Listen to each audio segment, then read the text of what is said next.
हमें एक जगह दिखाई जाती है जहाँ पे कोई रिचुअल चल रहा था और वहाँ पर एडविन भी खड़ा था। वो सोचता है अच्छा तो लॉयल्टी फिक्स करने का ये मतलब होता है। तो तब वहाँ पे सैडिक था जो कि अपनी फैमिली के साथ अपनी लॉयल्टी को शो करा था और वो रिचुअल उसी वजह से था। तो तब एडविन सोचता है ये रिचुअल तो बहुत ज़्यादा मुश्किल है और अगर इन्होंने अपनी फैमिली को धोखा दिया तो इनका मांस और इनकी हड्डियाँ वो डीमन खा जाएगा। लेकिन इसी वजह से सारे ड्यूक्स ऐसा नहीं करते, लेकिन ये ऐसा कर रहे हैं क्योंकि इनको अपनी लॉयल्टी शो करनी थी। तो एडविन कहता है सर क्या ठीक से हो गया ये? वो कहता है हाँ चुप हो जाओ। तो वो कहता है आपने बहुत ज़्यादा मेहनत की तो क्या हम लोग वापस चलें? तो सैडिक कहता है कि अच्छे से हो गया? वो कहता है हाँ बिल्कुल अच्छे से हो गया। तब सैडिक कहता है मुझे तुमसे एक बात पूछनी थी। वो कहता है जी क्या है? तो सैडिक कहता है तुम यून के बारे में कुछ पता करो। वो है कौन? वो कहता है क्या यून? ये तो बहुत अजीब नाम है। वो कहता है हाँ बिल्कुल, क्योंकि वो एलिया से रिलेटेड है और मैं जानना चाहता हूँ वो है कौन। तो वो कहता है सच में? लेकिन क्या आप लेडी एलिया से डायरेक्टली नहीं पूछ सकते? वो कहता है अगर मैं उससे पूछ सकता तुमसे क्यों पूछता?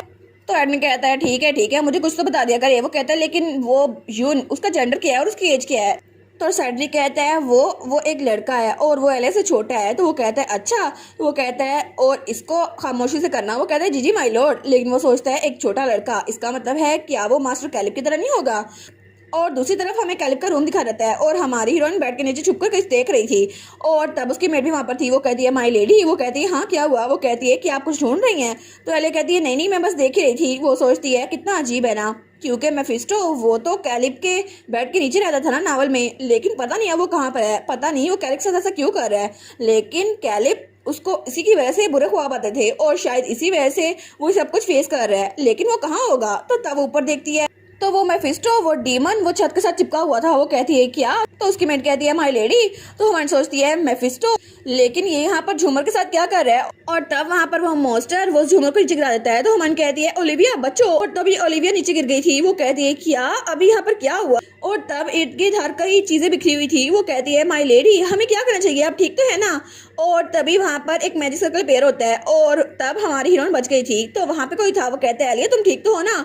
वो कहती है सैड्रिक तुम कब आ गए? तो सैड्रिक ने वहाँ पर उसको बचा लिया था। वो कहता है मैं यहाँ पे टेलीपोर्ट हो गया जैसे मुझे पता चला यहाँ पे डेंजर है। वो कहता है मैं बहुत ज्यादा खुश हूँ कि तुम सेफ हो। वो कहती है थैंक यू सैड्रिक। लेकिन वो सोचती है ये अचानक से यहाँ पर आ गया लेकिन कैसे? और तब वो डीमन वो अभी तक छत से चिपका हुआ था। तो सैड्रिक कहता है तुम्हारी हिम्मत कैसे हुई कि तुमने मेरे छोटे भाई और एलिया को खतरे में डाला? वो कहती है क्या? वो कहती है प्लीज इसको जिंदा पकड़ना ठीक है? लेकिन वो कहता है अच्छा ठीक है। तो तब ओलिविया सोचती है क्या मुझे उनके पास आना चाहिए? और तब सैड्रिक ने उस डीमन को एक बबल के अंदर कैद कर दिया था। तो वो कहती है कि देख सो बबल है ना? वो कहता है हाँ तुमने कहा था कि इसको कैद कर दो। वो कहती है हाँ ऐसे कहा था मैंने। वो कहता है कि सेफ है। तो ओलिविया कहती है वाओ माय लेडी मुझे माफ कीजिएगा क्योंकि मेरी वजह से आप गिर गई। तो वो कहती है नहीं तुम्हारी वजह से कुछ नहीं हुआ और सैड्रिक ने मुझे प्रोटेक्ट कर लिया तो फिक्र ना करो। तो तब तो ओलिविया रोने वाली हो गई थी। वो कहती है ठीक है लेकिन कैलिब कहाँ पर है? तो तब वहाँ पे कैलिब आता है। वो कहता है एलिया क्या हुआ? और पीछे से एडविन भागता हुआ आता है। वो कहता है माय लॉर्ड अगर आपको जाना था तो मुझे भी साथ ले आते। तो सैड्रिक कहता है अच्छा ठीक है। तो तब हमारा कैलिब कहता है लेकिन यहाँ पर हुआ क्या? और वहाँ पर इर्द गिर्द मैसी मैच था। वो कहती है वेल यू सी और सब कुछ बता देती है। वो कहती है हमने तुम्हारे नाइटमेयर का सोर्स कैप्चर कर लिया है। वो कहता है क्या सच में? तो तब सैड्रिक कहता है हाँ बिल्कुल ये जो चीज तुम्हें नजर आ रही है ना ये है ग्रेट डीमन मेफिस्टो। तो वो दोनों कहते हैं क्या? तो हमारी सोचती है क्या इसको पहले से पता था?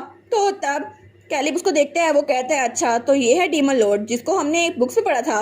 वो सोचती है कैलिब को भी पता था लेकिन इन्होंने मुझे क्यों बताया? तो तब उस बॉल को पकड़ता है।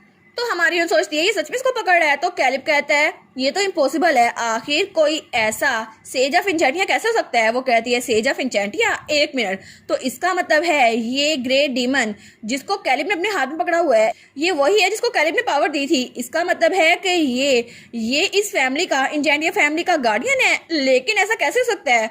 और तब हमें थोड़ी देर पहले का सीन दिखा रहता है जब सैडिक वहां से आ रहा था लेकिन तभी उसे कुछ सेंस होता है। वो सोचता है क्या एलिया खतरे में है? तो एडमिन कहता है क्या हुआ सर? तो वो सोचता है मुझे लगता है अभी मैंने अपनी फैमिली के साथ जो बाउंड किया है ना उसकी वजह से मुझे ये सब कुछ फील हो रहा है। तो वो कहता है एडविन मैं अभी जा रहा हूँ। वो कहता है क्या कहाँ पर सर? लेकिन तब वो टेलीपोर्ट हो गया था। वो कहता है लॉर्ड सैडिक मुझे तो ले जाएं। लेकिन तभी उसने एलिया को बचा लिया था और तब वो झूमर उसके ऊपर गिरने वाला था। तो वो सोचता है जैसे मैं सोचा था ये वही है सेज ऑफ इंचेंटिया। और तब वो मेफिस्टो उनके सामने था। तो हमन कहती है एक मिनट रुको। तो वो कहता है हाँ क्या हुआ? तो वो कहती है इसका मतलब है कि तुम दोनों को पता था ये सेज है तो फिर भी तुम उसको मारना चाहते थे? वो कहते हैं हाँ क्योंकि वो तुम्हें मारने वाला था ना, इसीलिए तुम खतरे में थी ना इसलिए मैं उसको मारने वाला था और मैं ऐसा नहीं होने देना चाहता। तो वो कहती है अच्छा तो तब कैलिब कहता है सैडिक सच में, लेकिन फिर भी दोबारा ऐसा कुछ ना करना। वो कहता है ठीक है मैं प्रॉमिस करता हूँ। तो तब सैडिक कहता है ठीक है, मैं एक्सप्लेनेशन को कंटिन्यू करता हूँ। वो कहती है हाँ करो। और तब वो बताता है हाउस इंजेंटिया वो तो एम्पियर फैमिली के साथ अलायंस कर चुका था मैरिज के जरिए, और इसके जरिए उनकी लीनियज सिक्योर हो गई थी। लेकिन बहुत ज़्यादा लंबे अरसे पहले जब फर्स्ट एम्परर वो एक फेरी था, तो ऐसा कहा जाता है वहाँ पे जंग का माहौल था, और उस माहौल में वाइकिंग्स भी थे और एल्फ्स भी थे। तो हमन कहती है क्या वाइकिंग्स? तो तब कैली वहाँ पर तस्वीर बनाता है। वो कहती है वाह ये तो कितनी क्यूट तस्वीर बनाई है ना। तो वो सोचती है सच में कैली को तो ड्राइंग बनानी आती है। तो तब वो आगे बताते हुए कहता है वो ड्वार्फ्स उनके पास बहुत ज़्यादा अच्छे वेपन्स थे, और फिर उन्होंने बैटल में बहुत ज़्यादा हेल्प की। लेकिन तब चीज़ें बहुत ज़्यादा मुश्किल होना शुरू हो गई जब उनको पता चला कि वहाँ पे डीमंस आना शुरू हो गए हैं। लेकिन वहाँ पे सबसे इम्पोर्टेंट डीमन जो था वो मेफिस्टो ही था। और तब कैलिब मेफिस्टो को भी ड्रा करता है, और वहाँ पे ड्वार्फ भी था। वो कहती है वाह कैलिब के पास सच में ड्राइंग की टैलेंट है। तो तब वो कहता है लेकिन एम्परर वो चाहता था कि ड्वार्फ के खिलाफ कुछ ना कुछ किया जाए, क्योंकि वो डीमन की पावर को इस्तेमाल कर रहे थे। लेकिन उस वक्त जिसके लिए उसको चुना किया वो हमारी फैमिली थी, हाउस इंजेंटिया, और इसी वजह से हमारी फैमिली ग्रेविटी मैजिक में बहुत ज़्यादा अच्छी थी।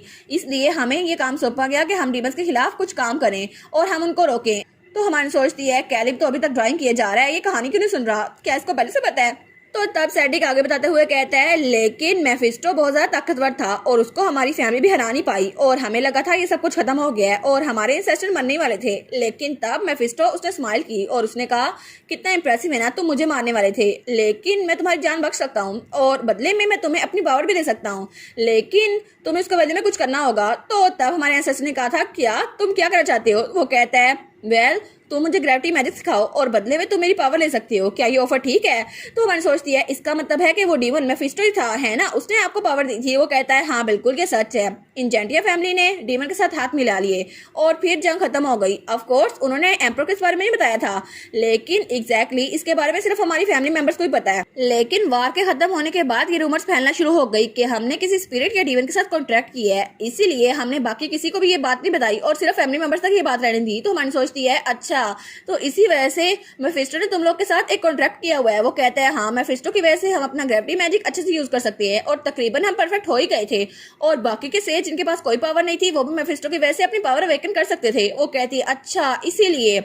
तो वो सोचती है नावल में ये सारी पावर ये कैलिब को इस मेफिस्टो से मिली थी, और मुझे कोई क्लू नहीं था कि एंजेंटिया फैमिली की हिस्ट्री इतनी बड़ी है। लेकिन सच में एक रीडर को विलन की फैमिली की हिस्ट्री के बारे में जानने की कोई जरूरत नहीं है। तो तब कैलिब वो उस बॉल को घोरी जा रहा था। तो वो कहता है ऐसा लगता है कि ये बहुत ज्यादा पावरफुल है, लेकिन ये बुक्स में इतना ज्यादा कूल लगता था। तो वन कहती है अच्छा कूल लगता था? तो वो कहता है लेकिन बेसिकली ये तो सिर्फ फ्लफ का एक पीस है। तो तब वो डीमन कहता है क्या तुम कितने रूड हो ना। तो तब वो डीमन वो बाल से आजाद हो गया था, और तब उनके सामने आता है छोटी सी फॉर्म में। वो कहता है मैं ग्रेट डीमन हूँ मेफिस्टो, तुम कह रहे हो मैं फ्लफी हूँ? तो हवन कहती है हैं फ्लफी? तो वो कहता है भी मुझसे माफी मांगो। तो हवन कहती है इसकी तो शेप भी चेंज हो गई। कैलिब कहता है मैं आखिर तुमसे माफी क्यों मांगू, और तुम्हें तो इंजेंटिया फैमिली का सेज होना चाहिए था, लेकिन तुमने मुझे टॉर्चर किया, मैं यहाँ का सक्सेसर हूँ। तो वो कहता है अच्छा लेकिन फिर भी मुझे बहुत ज्यादा भूख लगी थी ना, और मैं तुम्हारे बुरे ख्वाबों को खा रहा था, इसी वजह से तो मेरी एनर्जी फील हो रही थी। तो मन सोचती है मुझे लगा नहीं था कि मेफिस्टो इस तरह का होगा। तो वो कहती है अच्छा तो तुम उससे बात क्यों नहीं कर सकते थे? अगर तुम कैलिब से बात कर लेते तो क्या पता मसला हल हो जाता। तो कैलिब कहता है हाँ मुझसे बात कर लेते। वो कहता है लेकिन तुम मुझे ये बताओ कि तुम मुझसे ऐसे बात क्यों कर रही हो, तुम लड़की? तो तब सैड्रिक कहता है मेफिस्टो जरा जुबान संभाल के बात करो, तुम एलिया से बात कर रही हो।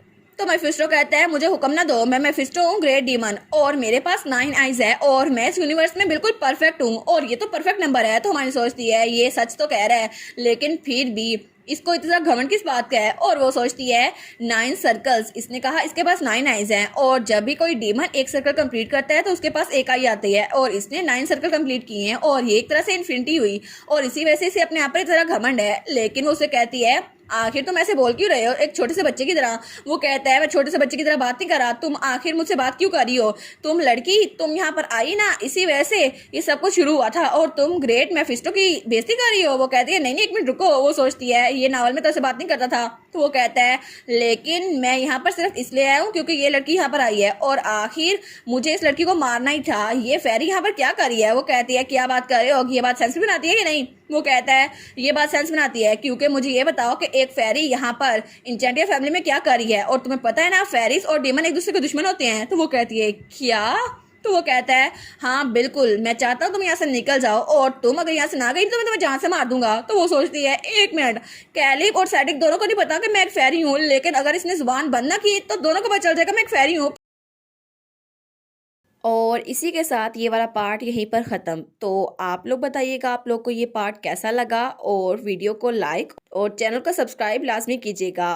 बाकी वीडियोस का लिंक भी स्क्रीन पर नज़र आ रहा होगा, तो काइंडली उनको भी चेकआउट कर ले। और thank you so much for watching my videos. Stay safe, bye bye.